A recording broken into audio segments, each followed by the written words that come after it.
Hello students, welcome to RSD online classes. स्वागत है आप सभी का हमारे इस YouTube channel RSD online classes में। आज मैं आप लोगों के लिए लेकर के आया हूँ वो सब्जेक्ट, शायद इसका किसी को ज़्यादा इंतज़ार नहीं रहता, ऐसा मुझे लगता है, बट है बहुत ही इंपॉर्टेंट सब्जेक्ट और वो सब्जेक्ट है मैथ्स। तो छत्तीसगढ़ माध्यमिक शिक्षा मंडल रायपुर के सितंबर महीने के जो असाइनमेंट्स हैं, मंथली असाइनमेंट्स, वो आ चुके हैं। असाइनमेंट नंबर 2 है ये इस एजुकेशनल सेशन का 2021-22 का, क्लास है 12th और सब्जेक्ट है मैथ्स। ठीक है, तो आइए देख लेते हैं, इसको शुरू करते हैं। सबसे पहले प्रश्न 1 है। प्रश्न 1 का पहला पार्ट क्या कहता है? सममित तथा विषम सममित आव्यूह की परिभाषा लिखिए तथा सिद्ध कीजिए कि आव्यूह ए बराबर जो भी मान दिया हुआ है एक सममित आव्यूह है और बी बराबर एक विषम सममित आव्यूह है। ठीक है, तो सबसे पहले हम जान लेते हैं कि सममित आव्यूह क्या है। यदि ए एक आव्यूह है तो वह सममित आव्यूह कहलाएगा यदि क्या हो, ए डैश इक्वल टू ए, ये कंडीशन होती है सममित आव्यूह के लिए। ठीक है, उसी प्रकार से विषम सममित आव्यूह के लिए क्या कंडीशन होती है? विषम सममित आव्यूह कहलाएगा जब A dash is equal to minus A हो। ठीक है, तो देख सकते हैं प्रश्नानुसार क्या दिया हुआ है। ए इज इक्वल टू दिया हुआ है आपका ये। ठीक है, अब ए डैश आप कैसे निकालोगे? ए डैश निकालने के लिए आप क्या करोगे? ये जो कॉलम्स हैं इनको रोज में कन्वर्ट करोगे, यानी स्तंभों को आप इसमें लगा दोगे, रोज में लगा दोगे। ठीक है, ये जितने भी स्तंभ हैं इनको आप रोज में कन्वर्ट करोगे तो आपका क्या निकल जाएगा? ए डैश निकल जाएगा। ठीक है, यानी कॉलम्स को आप रोज में कन्वर्ट करते हैं तो आपका ए डैश निकल जाएगा। और आप देख सकते हो कि कन्वर्ट करने के बाद भी आपको जो वैल्यू मिल रही है वो किसके बराबर मिल रही है? ए के ही बराबर मिल रही है, इसलिए ए डैश इक्वल टू ए, इसलिए ए क्या चीज़ है? एक सममित आव्यूह है। ठीक है, फिर से अगर हम बी की वैल्यू निकालते हैं, बी को हम बी डैश, बी से हम बी डैश निकालते हैं तो बी डैश में क्या करेंगे? हम बी डैश में हम फिर से जो रोज़ है उनको कॉलम्स में चेंज करेंगे। ठीक है, या कॉलम्स को रोज़ में चेंज करेंगे तो वैल्यू हमको मिल रही है माइनस बी के इक्वल। ठीक है, तो माइनस बी के इक्वल मिलने की वजह से B dash equal to minus B मिला, इसलिए B dash is equal, B क्या चीज़ है? एक विषम सममित आव्यूह है। ठीक है, ये आप देख सकते हैं। ठीक, अब सेकंड पार्ट इसका क्या कहता है? यदि डेल्टा इज इक्वल टू, ये दिया हुआ एक सारणी, तो दिखाइए कि इनकी पंक्तियों तथा स्तंभों को परस्पर परिवर्तित करने पर भी डेल्टा का मान अपरिवर्तित रहता है। तो सबसे पहले हम डेल्टा की वैल्यू फाइंड आउट कर लेते हैं, हल कर लेते हैं। तो इसका विस्तार मैंने कर दिया है। जो फर्स्ट रो है 2 - 3 5। ठीक है, फर्स्ट रो के अकॉर्डिंग मैंने इसका विस्तार कर दिया है। तो देख सकते हैं आप यहाँ पर इसका विस्तार करने के बाद हमको इसकी जो वैल्यू मिल रही है हल करके वो कितनी मिल रही है? -28। ठीक है, अब आपको क्या करना है?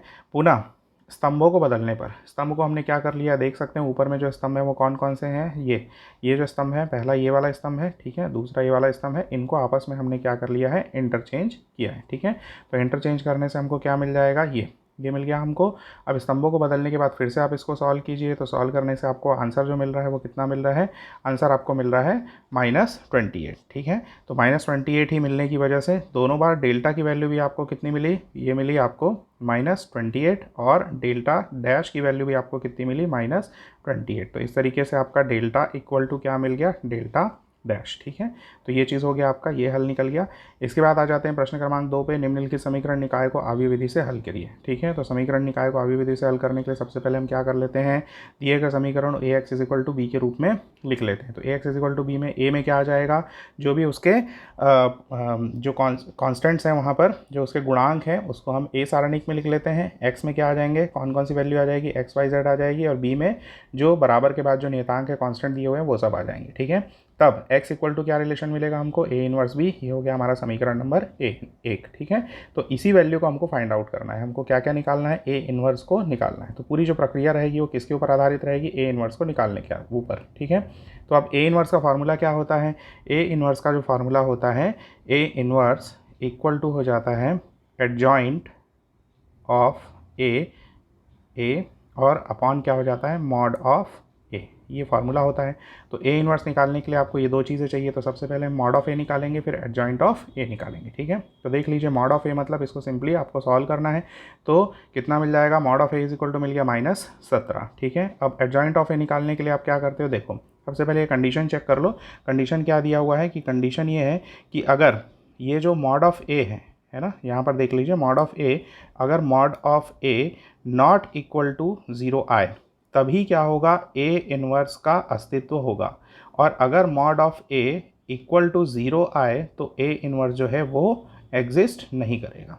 ठीक है, तो ये आपकी मेन कंडीशन है। तो यहाँ पर देख सकते हैं कि mod of A not equal to 0 है, तो इसलिए ए इनवर्स होगा। तो अब हम इसके बाकी जो एडजॉइंट निकालने के लिए इसके शाखंडज निकालते हैं। ठीक है, तो शाखंडज देख लीजिए A11 कैसे निकालते हैं, A12 A13, ये बेसिक चीज़ें हैं, ये सारी चीज़ें आप निकाल लीजिए। इसके बाद आपको मिल जाएगा लास्ट में एडजॉइंट ऑफ ए। तो एडजॉइंट ऑफ ए की वैल्यू आपकी मिल गई ये, देख सकते हैं यहाँ पर ये एडजॉइंट ऑफ ए है। अब एडजॉइंट ऑफ ए निकालने के बाद आपको क्या करना है, ए इनवर्स निकालने के लिए adjoint of A upon mod of A करना है, ठीक है।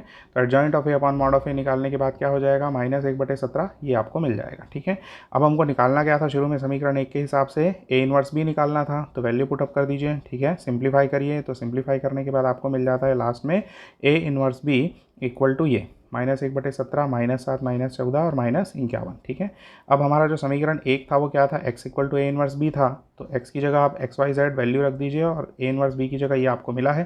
तुलना करने पर x का मान ये, y का मान ये और z का मान ये मिलेगा, ठीक है। तो इस प्रकार से समीकरण निकाय को आप आव्यूह विधि से हल कर सकते हैं, ठीक है।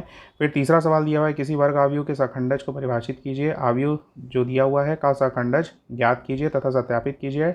a into adjoint of a equal to adjoint of a into a equal to a into I, ठीक है। तो देख लेते हैं आव्यूह का सखंडज किसे कहते हैं। माना a is equal to A I J, N cross N क्रम का एक वर्ग आव्यूह है। पुनः माना ए आई जे सारणिक a में अवयव ए आई जे का सखंड है, तब आव्यूह ए आई जे आव्यूह ए का सखंड सारणिक कहलाएगा।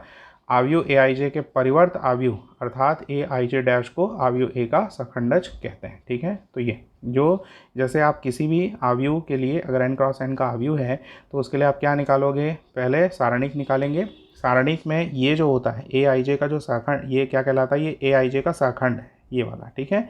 अब आव्यूह ए आई जे आव्यूह ए का सखंडज सारणिक कहलाएगा। कब कहलाएगा, जब आव्यूह ए आई जे के परिवर्त आव्यूह यानी ए आई जे डैश को आव्यूह ए का सखंडज कहते हैं, ठीक है।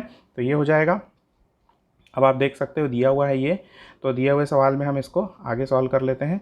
क्या दिया हुआ है, ऊपर दिया हुआ है माना ए में जो अवयव है ए आई जे, इसका सखंड कितना है, ए आई जे है, तब A11 की वैल्यू कितनी हो गई, A11 इक्वल टू 2, इसका सखंड ये हो जाएगा।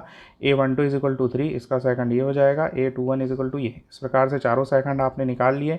अब एडजॉइंट ऑफ ए निकालेंगे, तो एडजॉइंट ऑफ ए आपको ये मिल गया यहाँ पर, ठीक है। फिर a इंटू एडजॉइंट ऑफ ए जो आपको सिद्ध करना है उसमें क्या करना है, a into adjoint of A करना है, तो a इंटू एडजॉइंट ऑफ ए कर लीजिए।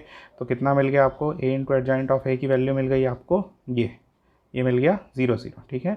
ये समीकरण नंबर 1 हो गया। इसके बाद आप क्या निकालोगे, एडजॉइंट ऑफ ए इंटू ए निकालोगे, तो ये आपको मिल गया, ये समीकरण नंबर 2 हो गया। अब फिर क्या निकालेंगे, मॉड ऑफ ए निकालेंगे। मॉड ऑफ ए इंटू आई निकालना है, तो उसकी वैल्यू ये हो गई। तो देख सकते हैं तीनों समीकरण से आपको ये क्या मिल जाएगा, A into adjoint of A into A और mod of A into I, ये तीनों चीज़ें आपस में बराबर हो जाएंगी, ठीक है।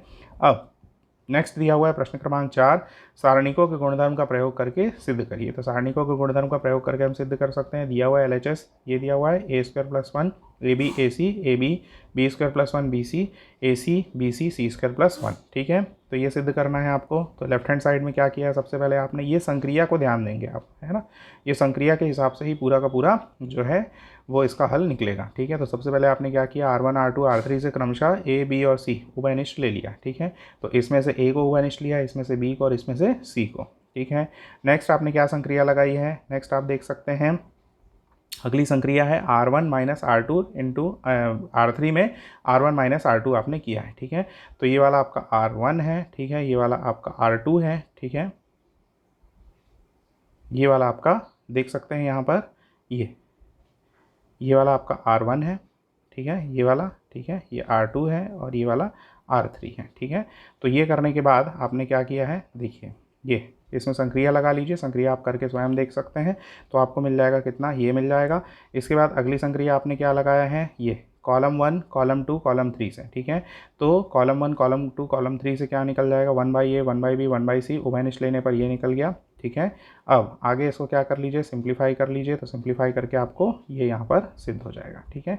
यहाँ पर ध्यान देंगे, ऊपर में ये जो मैंने बताया था ये आपके हो जाएंगे, ये कॉलम 1 है और ये कॉलम 2 है और ये कॉलम 3 है, ठीक है। ये रो 1 है और ये रो 2 है और ये रो 3 है, ठीक है। तो थोड़ा सा कन्फ्यूजन को क्लियर कर लेंगे, ठीक है ना। मुझसे बताने में छोटी सी मिस्टेक हो गई थी, उसको क्लियर कर लेंगे, ठीक है। अब प्रश्न क्रमांक 5 देख लीजिए। प्रश्न क्रमांक 5 में क्या बोला गया, सारणिक ये दिया हुआ है, इसके अवयवों के उप सारणिक और सखंड ज्ञात कीजिए और सत्यापित कीजिए कि ये ये चीज़ हमको सत्यापित करनी, ठीक है। तो उप सारणिकों को हम m से दर्शाते हैं, तो उप सारणिक पहले हम निकाल लेंगे m11, m12, m13, m21, m22, m23, m31, m32, m33, ये सब आप निकाल सकते हैं। अब सहखंड के लिए क्या फार्मूला होता है, सहखंड के लिए यही फार्मूला होता है a11 equal to -1⁻1 + 1 into m11। तो ये वैल्यू निकाल लीजिए सबकी, ठीक है। सबकी वैल्यू निकालने के बाद आप क्या कर सकते हैं, ये आपको क्या क्या चाहिए, जो जो चीज़ चाहिए सिद्ध करने के लिए आपको सिद्ध क्या करना है, ये a11, a31, ठीक है, a12, a32, a13, a33। तो सारी वैल्यूज़ को आप निकाल लीजिए। सारी वैल्यूज़ निकालने के बाद लेफ्ट हैंड साइड में पुटअप करिए और राइट हैंड साइड आपको इक्वल टू 0 मिलेगा, ठीक है। तो इस प्रकार से आप सिद्ध करते हैं। तो इस प्रकार से ये जो असाइनमेंट है यहाँ पर हमारा ख़त्म हुआ। आई होप आपको ये वीडियो पसंद आया होगा। अगर आप हमारे चैनल पर नए हैं तो प्लीज़ हमारे चैनल को सब्सक्राइब करिए, वीडियोस को ज़्यादा से ज़्यादा लाइक करिए, शेयर करिए, अपने फ्रेंड्स ग्रुप में, व्हाट्सएप ग्रुप में, स्कूल के ग्रुप्स में ज़्यादा से ज़्यादा शेयर करिए और हमारे चैनल के साथ जुड़े रहिए। आने वाले असाइनमेंट्स भी जो हैं, जो पाक्षिक मूल्यांकन है या मासिक मूल्यांकन है, उनके सोल्यूशंस आपको इस चैनल पर अवेलेबल होते रहेंगे। और आप किन किन टॉपिक्स पर वीडियो चाहते हैं प्लीज़ हमें कमेंट सेक्शन में लिख करके बताइए और हम पूरी कोशिश करेंगे कि उन वीडियोज़ को आपको जल्दी से जल्दी प्रोवाइड करा सकें। और आने वाले फ्यूचर में भी हम बहुत सारे टॉपिक्स पर वीडियो लेक्चर्स अवेलेबल करवाने वाले हैं। तो प्लीज़ हमारे चैनल को सब्सक्राइब करके रखिए, बेल आइकन को प्रेस करके रखिए, ताकि कोई भी अगर वीडियो हम अपलोड करते हैं तो तुरंत आपको उसका नोटिफिकेशन मिल जाए। तो जुड़े रहिए हमारे चैनल के साथ। आपका सब्सक्रिप्शन ही हमारा मोटिवेशन है। Thank you so much.